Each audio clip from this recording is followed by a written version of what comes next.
Chapter 9. Her Important Magic.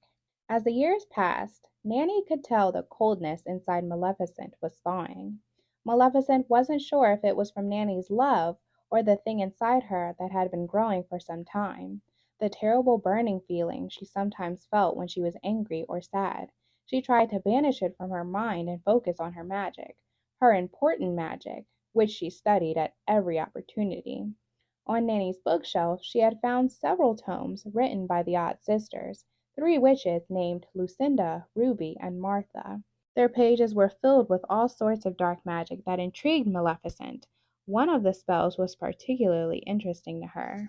It called for a smattering of herbs along with hair from the witch's own head, and instructions to be written in ink on a tiny slip of parchment. These ingredients had to be fed to a very large bullfrog, which the witch would command to find her victim.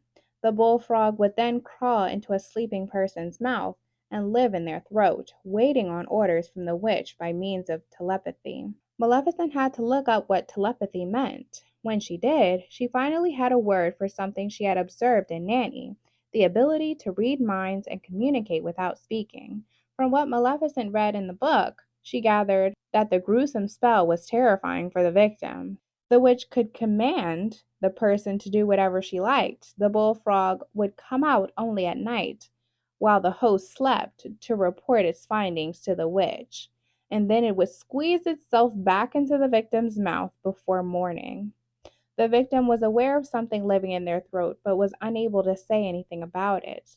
The book also had a variation of the spell in which the witch would take something personal from the victim she wished to command. Instead of using a frog, it could be anything, really, a teacup, a hairbrush, or a ring, and it seemed some witches collected such items should there ever be an occasion in which they needed them. Maleficent didn't want to do such dark spells. They seemed rather ghastly and repulsive to her, actually.